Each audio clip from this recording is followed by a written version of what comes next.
What upsets you? Ano yung bagay na nakakasama ng loob mo? Ano yung dahilan ng iyong lungkot, iyong depression? Bakit nasisira yung araw mo? Kahit hindi ko kayo tanungin, marami sa inyo mag-open up sa akin. Kahit hindi ko kayo tanungin, marami po sa inyo, alam ko, pag may message sa akin, ang daming nirereklamo. Nirereklamo yung mga asawa nila, nirereklamo yung mga biyanan at hipag nila, nirereklamo yung trabaho nila, mga katrabaho nila, mga boss nila. Yung mga iba na iintindihan ko, nalulungkot, nadidepress, they are upset because there are things happening in their life. They do not have any control. Gusto nila maging maayos yung buhay nila, napakagulo. Merong mga panaginip na hindi maabot. Merong mga planong nasisira. Marami din sa inyo, alam ko, may sakit. Kaya nga, napakahirap sa kanila maging masaya. Dahil may nararamdaman na kirot sa kanilang katawan. O kung hindi naman, hindi na makatulog dahil sa napakatinding sakit, paghihirap na kanilang pinagdadaanan. But if I'm going to ask you, what do you think is the number one reason why we get upset all of the time? Alam niyo po kung ano yung kinakasama ng loob madalas ng mga tao. Ito, yung comment o salita ng ibang tao tungkol sa atin. In other words, the criticism of other people. It always upsets us. It always ruins our day. Yan yung number one, unang-unang dahilan kaya nasisira yung araw natin. Kaya nga, napakahirap maging masaya palagi. Di po ba? Ginagawa mo na nga yung tama, yung mabuti, makakarinig ka. Kung hindi mo naman gagawin yung tama at mabuti, makakarinig ka din. Kaya nga, totoo yung kasabihan eh. Damn if you do, damn if you don't. Anong gagawin natin? Pero ito po yung tandaan niyo. One of the worst sins that we can do to ourselves is to be upset, is to be sad, is to be depressed. Amen? Isang kasalanan yan sa iyong sarili. Pag sinisira mo yung araw mo, pag pinapabayaan mong sumama yung loob mo, dahil lang sa mga naririnig mo na chismis tungkol sa iyo. Pero alam niyo pong mabuting balita, napakadali na baguhin ang ating nararamdaman. If the worst sin that we can do to ourselves is to ruin our day, to destroy our happiness and peace, the good news is, it's so easy to be happy once again. Amen? The question is, how? Paano? It is as simple as choosing to be happy. Paano ka magiging masaya? Napakadali. Piliin mo lang. And that shift from being upset, sad, and depressed, it can be done with one click. You only need your will. Yung kagustuhan mo. Alam niyo po, meron tayong kapangyarihan eh. Tayong mga tao, we have a superpower. Di man tayo makakalipad kamukha ni Superman. Wala man tayong x-ray vision. Di man tayo makakalangoy ng matagal kamukha ni Aquaman. We are not indestructible. Madali po tayong masugatan. Madali po tayong mamatay. Ano yung superpower natin? Ano yung kapangyarihan natin? It is the power to be happy. Maybe you have forgotten that. Nakalimutan natin kasi napaka-busy natin sa ating mga lungkot, sa ating mga sama ng loob. Di po ba? But there is a great power in you. And please, do not waste that power by remaining depressed and sad. Pag ikaw ay nalulungkot at sumasama ng loob dahil sa naririnig mo sa mga ibang tao, you are surrendering your power to be happy to them. You are giving up your happiness to these people. Tanong ko po sa inyo, sino ba sila para ibigay mo yung susi ng saya ng buhay mo? Hinahawakan ba nila yung kaluluwa nyo? Bakit sinasayang mo yung kapangyarihan mo maging masaya? Dahil lang sa mga taong ito. O kahit na meron kang sitwasyon ngayon na hindi mo gusto, napunta ka dyan, kamukha sa mga utang mo, kamukha dyan sa nasisira niyong relationship ng asawa mo, o kamukha na lang ng sakit mo. Do not allow the situation to drain your power to become happy. Amen? Dahil yan na lang yung magagawa mo eh. Tandaan niyo po yun, yan na lang yung magagawa mo sa buhay mo. Kung wala ka ng control sa mga bagay-bagay sa buhay mo, sa pera man, sa business mo, sa relationship mo, dyan sa katawan mo, there is still one thing that you can control.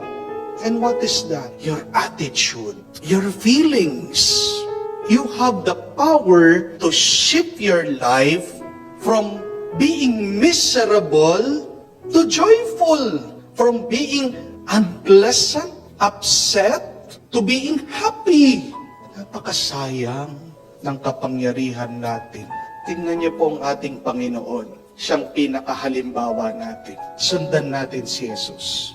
Ginagawa na nga niya, makakaya niya para matulungan ng mga taong maligtas sa kasalanan nila. Pinapaalis na nga mga demonyo sa mga sinasaniban. Pinapagaling na nga yung mga may sakit. Nakakarinig pa rin ng mga comment, kritisismo, pagpuna sa mga ibang tao. Nung sabi nila, yung kapangyarihan daw niya nanggagaling sa demonyo. Pagkatapos, nakarinig pa siya, sinasaniban daw siya ng masamang espiritu. Siya na nga nagkakawang gawa. Siya na nga nagpapakita ng kagandahang loob sa mga tao. Nakakarinig pa siya ng masama, paninira. But the question is, did the Lord get upset? Naging miserable ba siya? Na-depressed ba siya? Affected ba siya? Di ba hindi?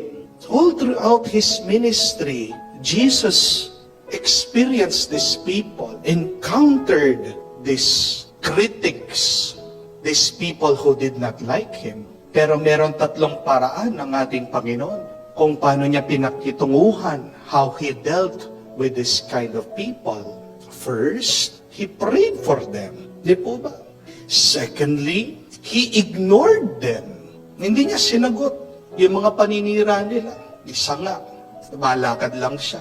Sa gitna pa nila. Maalis siya, iniiwanan niya. Pero pangatlo, narinig natin sa Ebanghelyo, sinagot niya, tinuruan niya. Use those three also. Whenever you experience and encounter this kind of people that may accept you, pray for them, ignore them, but it is also important to talk to them, to teach them. But do not get angry, do not get upset, do not be sad, do not become miserable. That is the reminder. Dahil tandaan niyo po ito, wala pong masama at mabuting tao. You may be surprised with that statement. Amen? Kasi paniwala natin, pag ang tao gumagawa na masama, masamang tao yan. Chismosa yan, marites yan. Masamang tao yan. But remember, there are no good and bad people. Dahil patuloy pa rin ang kwento natin. Only in the end, doon lilitaw sino talaga yung mabuti at masama. Wala pang final judgment eh. Pero anong ibig sabihin nung walang mabuti at masamang tao? Ito yung ibig ko po sabihin. Ang makikita mo, yung mabuti at masamang ginagawa ng tao. For me, there are only two kinds of people. A happy person and a sad person. Amen? At mahalaga yan. Tandaan nyo yan. Tignan nyo yung mga nakapalibot sa inyo. Tingnan nyo yung mga tao. Bakit mahalaga na malaman mo, makita mo, makilala mo sino yung masaya, sino yung malungkot at miserable? Because a happy person will always make the good choices. Ang masayang tao palagi pipili at gagawa ng tama at mabuti. Pero ang miserableng tao, ang malungkot na tao, palaging pipili yan at makakagawa ng mali, ng kasalanan.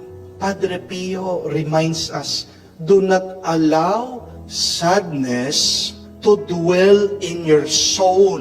Why? Because it will make it very hard for the Holy Spirit to act freely.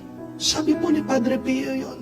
Pag malungkot ka, mahirap na mabuhay at gumalaw ang Banal na Espiritu sa iyo. Kaya nga, pag malungkot ka, makakagawa ka ng kasalanan, makakasakit ka, makakapanira ka ng ibang tao. Amen? Kaya nga, si San Pablo, paulit-ulit sa mga sulat niya, pinapaalalahanan ang mga komunidad. Always be joyful. Always be happy. Sabi nga niya sa sulat niya sa mga tao ng Pilipo, rejoice. And I say it again, rejoice. Rejoice always in the Lord. You do not need any reason to be happy. Pero sinasabihan sila, rejoice. Matuwa kayo. And if you need a reason to be happy, then look at the Lord. Amen? The Lord will make us happy. And when you're happy, you can do good and holy things. Amen? At tignan niyo po ang kapangyarihan ng tuwa, ng galak, ng saya. You would read this in Psalm 37. Sabi po niya, delight yourself in the Lord, and God will grant you the desire of your heart. Yun yung kailangan para ipagkaloob ng Diyos sa iyo. Yung iyong hinahanap, yung iyong panalangin, yung iyong dasal. You need to be happy. Mahirap para sa Diyos ang ipagkaloob niya yung hinahanap mo kung malungkot ka, kung miserable ka, kung nagrereklamo ka. Amen? Kaya nga, let this be a reminder to all of us. God has given us already this great power. And what is that power? The power to be happy. Rejoice, be happy, and you will do good.